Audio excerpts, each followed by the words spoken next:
This news is funded by viewers like you. Please support our work at democracynow.org/give. This is Democracy Now!, democracynow.org, The War and Peace Report. I'm Amy Goodman with Nermeen Sheikh.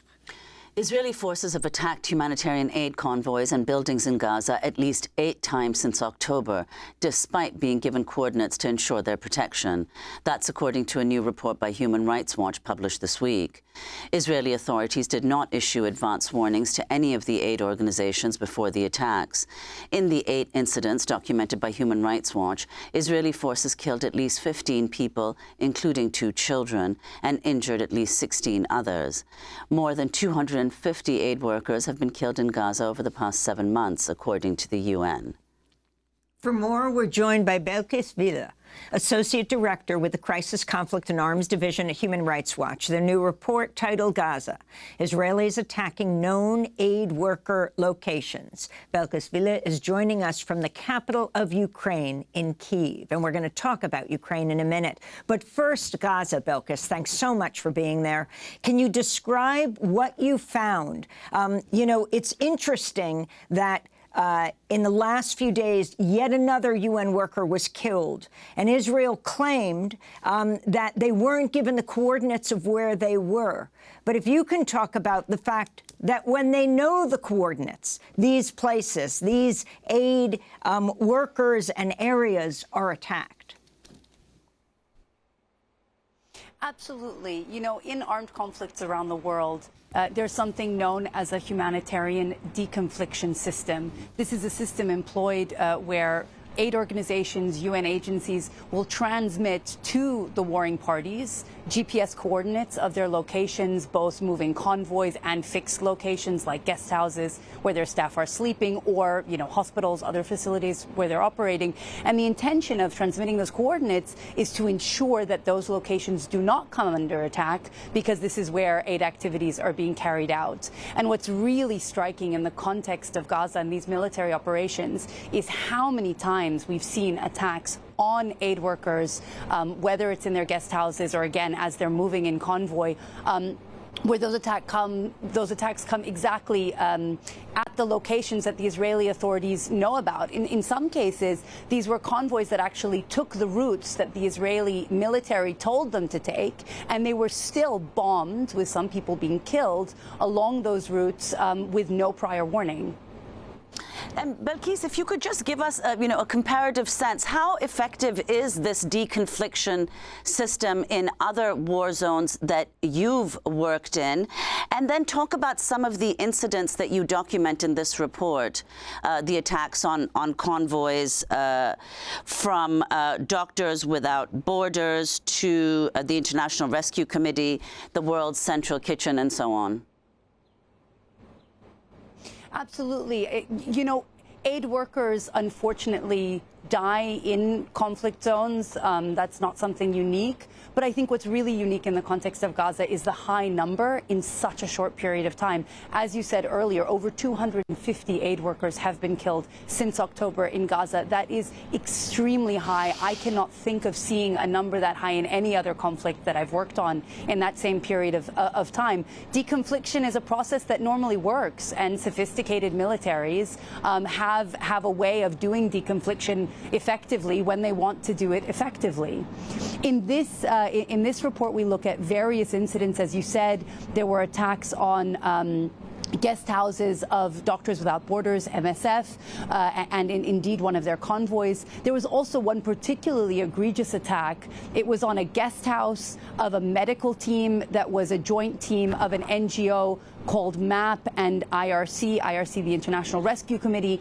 And this guest house was surrounded by nothing. It's near the beach, so it was just sand all around the building, no other buildings, no vehicles. And there was a massive airstrike on the wall next to the guest house. It blew through the wall. It damaged the guest house significantly, injured people inside. And this, again, was an incident where we know both MAP and IRC had multiple times shared their coordinates directly with the Israeli authorities, with the UN, which shared it with the Israeli authorities, and even with the British government, which shared it with the Israeli authorities, and yet they came under attack. And if you could talk about, Belkis, I mean, all of this happening in the context of this massive humanitarian crisis unfolding in Gaza.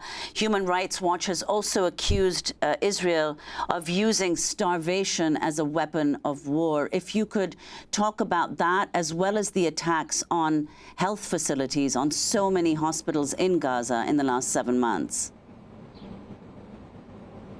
Absolutely. As you said, it's so important to see these attacks within the broader context.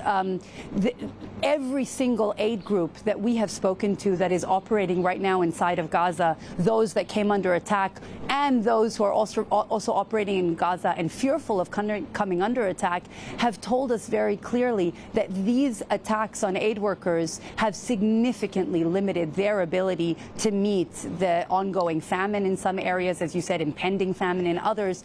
They're so worried about their own staff being killed that they're actually having to decide to send less people into Gaza, knowing that they're opening them up to the risk of being killed. And when inside Gaza, severely limiting their movements and minimizing their aid footprint just so that they can minimize the chance of coming under attack. As you said, these attacks have hit hospitals. We've also seen a severe restriction put in place by the Israeli military, preventing aid organizations and the UN bringing aid directly to northern Gaza, where the humanitarian situation is by far the worst. And Belkis, let's talk about, the support that Israel continues to receive from the U.S., despite the fact that a recent long-awaited State Department report has laid out several suspected international human rights violations by Israel and says that Israel likely used U.S.-supplied weapons in, quote, incidents that raise concerns. And yet, despite this report, the Biden administration suggests no changes in policy or any consequences against Israel. What are you calling on the U.S. to do? Well, first, to take that report head on, frankly, it is surprising to have seen this conclusion that the U.S. government does not have enough information to be sure whether violations of international humanitarian law have occurred, specific ones.